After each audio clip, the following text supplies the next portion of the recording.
Students, आप सभी का स्वागत है मेरे यूट्यूब चैनल में। आज टोपोलॉजी का ही हम आगे पढ़ेंगे, जिसमें देखेंगे एग्जाम्पल नॉर्मल स्पेस और रेगुलर स्पेस का। तो यहाँ पर मैं ले लेती हूँ एक्स एक सेट जिसमें 3 एलिमेंट्स ले लिए 1 2 3 और टाउ टोपोलॉजी बना रही हूँ मैं 5x सिंगलटन 1 और 2 3 वाला सेट एंड ये।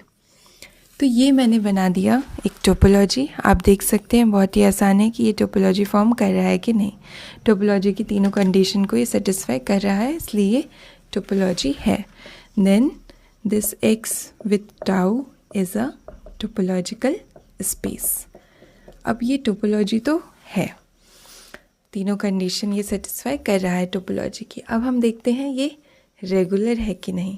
ये एग्जाम्पल मतलब ये टोपोलॉजिकल स्पेस रेगुलर है कि नहीं। रेगुलर की डेफिनेशन में अभी मैंने आपको बताया था, रेगुलर की डेफिनेशन लिंक भी है डिस्क्रिप्शन में, आप देखिएगा ज़रूर। एक एलिमेंट लेना होता है हमें सेट x से, और एक क्लोज्ड सेट लेना होता है x का क्लोज्ड सेट, इस तरीके से कि ये x इस क्लोज सेट में नहीं हो। तब हमें 2 ओपन सेट मिले, वो भी डिसजॉइंट ओपन सेट मिले, इस तरीके से कि ये जो x है वो एक ओपन सेट में हो और दूसरा ये जो क्लोज सेट है ये दूसरे ओपन सेट में कंटेन्ड हो। ये है रेगुलर की डेफिनेशन। तो पहले हमें बात करना पड़ेगा क्लोज सेट की इस टोपोलॉजिकल स्पेस के लिए। तो क्लोज सेट्स क्या होंगे इसके? Close subsets of x। आपको पहले भी बताया है, ओपन सेट के कॉम्प्लीमेंट लेने पर क्लोज सेट मिलता है। तो यहाँ पर ओपन सेट ये है 5x सिंगलटन 1 और 2 3। इसका कॉम्प्लीमेंट लेंगे, मतलब x के साथ इसका कॉम्प्लीमेंट, इस तरीके से हर एक एलिमेंट का। तो हमें मिल जाएंगे क्लोज्ड सेट्स, क्योंकि ये ओपन है।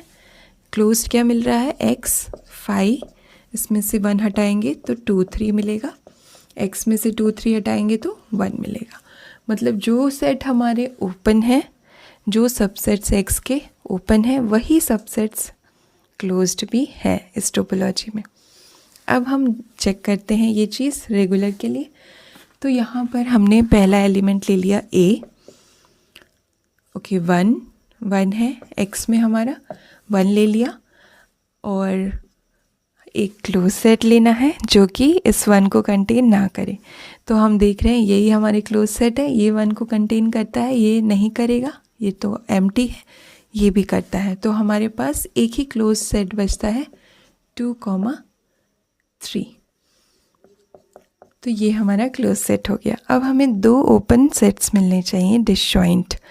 तो हमें मिलेगा, हमें एक ओपन सेट 1 को कंटेन करने के लिए चाहिए, तो हम ले लेते हैं 1, और एक इसको कंटेन करने के लिए चाहिए ओपन सेट, तो वो ले लिया हमने 2 3। दोनों ही डिसजॉइंट है और दोनों ही ओपन है। दोनों हमारे कहाँ से आ रहे हैं? टाउ से। इसका मतलब दोनों ओपन भी है, डिसजॉइंट भी है। इस तरीके से कि ये जो 1 एलिमेंट है ये हमारा सिंगलटन 1 में बिलोंग कर रहा है, और जो हमने क्लोज सेट लिया है 2 3, ये भी इस 2 3 के बराबर है या कंटेन कर रहा है। तो ये हमारा रेगुलर हो गया। अब 1 के लिए रेगुलर हो गया। सिमिलरली आप दूसरा एलिमेंट ले लीजिए, 2 ले लीजिए x का। सारे एलिमेंट्स के लिए चेक करना पड़ेगा। अगर 1 के लिए हो रहा है तो ये ज़रूरी नहीं है 2 और 3 के लिए भी हो। x में तीनों एलिमेंट है 1 2 3, इसलिए तीनों के लिए आपको चेक करना पड़ेगा। 2 के लिए अगर चेक करेंगे तो एक क्लोज सेट लेंगे, 1 ले लेते हैं हम वो क्लोज सेट, और फिर हमें 2 ओपन सेट मिलने चाहिए, एक 2 को कंटेन करने के लिए और एक 1 को कंटेन करने के लिए। तो यही दोनों हमारे हो जाएंगे सच दैट कि 2 हमारा इसमें बिलोंग करेगा इस सेट में, और 1 में कंटेन्ड हो जाएगा। डिसजॉइंट है ये, ठीक है।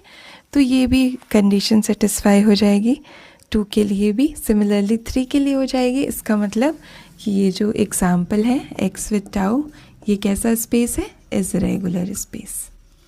ये रेगुलर स्पेस है। अब मैं नॉर्मल की बात कर लेती हूँ। क्या ये स्पेस नॉर्मल स्पेस भी है? तो नॉर्मल स्पेस की डेफिनेशन रेगुलर से कुछ सिमिलर है, इसी में मैं चेंज करती हूँ।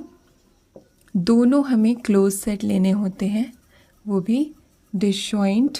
तो F1 हो गया एक क्लोज सेट, दूसरा हो गया F2, इस तरीके से कि ये दोनों डिसजॉइंट हो। तब हमें दो ओपन सेट मिले, डिसजॉइंट ओपन सेट, इस तरीके से कि एक क्लोज सेट हमारा U में कंटेन्ड हो, एक क्लोज सेट V में। तो ये है डेफिनेशन नॉर्मल की। तो यही चीज़ हमें यहाँ पर देखनी है कि ये सेट नॉर्मल है कि नहीं। तो इसको करने के लिए भी कोई भी दो क्लोज सेट ले लिए जाए, डिसजॉइंट क्लोज सेट। तो यहाँ पर ये क्लोज सेट से हमारे डिसजॉइंट लेने हैं, तो एक ही ऑप्शन है खाली, ये और ये। इसके अलावा x ले नहीं सकते हैं, x किसी के साथ डिसजॉइंट है नहीं। तो ये दोनों हमने क्लोज सेट ले लिए x के, ठीक है, क्लोज्ड है ये। तो हमें दो ओपन सेट मिलने चाहिए, डिसजॉइंट वो भी। तो हमें यही ओपन सेट ले लेंगे, यही सेम, जो कि डिसजॉइंट भी है और ओपन भी है, इस तरीके से कि 1 1 में कंटेन्ड हो जाएगा और 2 3 में कंटेन्ड हो जाएगा। तो ये कंडीशन भी सेटिस्फाई कर रहा है नॉर्मल की, मतलब ये टोपोलॉजिकल स्पेस नॉर्मल भी है।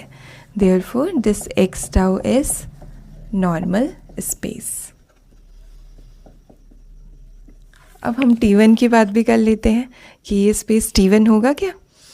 तो देखिए T0 तो होगा, T1 के लिए क्या कंडीशन है, ओके लिख देते हैं मैं। T1 स्पेस क्या होता है, हमें दो एलिमेंट लेने हैं x के डिस्टिंक्ट एलिमेंट्स, तब हमें दो ओपन सेट मिले इस तरीके से कि एज x u में हो तो x v में ना हो, और y अगर v में है तो y u में ना हो। ये है T1 की कंडीशन।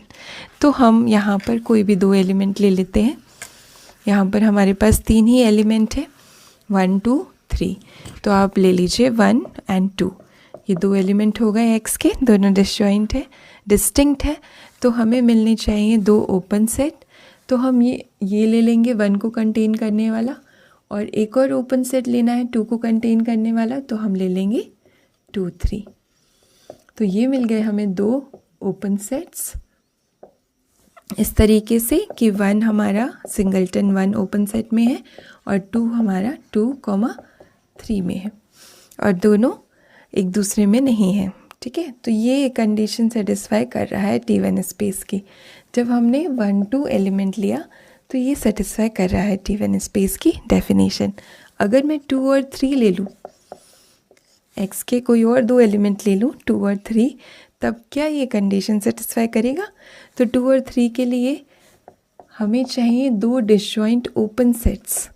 तो हमारे पास एक तो है 2 3 ओपन सेट जो 2 को कंटेन भी कर रहा है, 3 को भी कर रहा है। इसी तरह से दूसरा हम क्या ले सकते हैं, x ही ले सकते हैं। लेकिन प्रॉब्लम यहाँ कहाँ आएगी, 2 अगर मैं इसमें लिख रही हूँ और 3 इसमें लिख रही हूँ, तो प्रॉब्लम ये आ रही है कि 3 इसमें भी है और 2 इस सेट में भी है। मतलब ये कंडीशन ये सेटिस्फाई नहीं कर रहा है जब हमने 2 और 3 एलिमेंट लिया। इसका मतलब कि ये जो टोपोलॉजिकल स्पेस है ये T1 स्पेस नहीं है। This is not T1 space.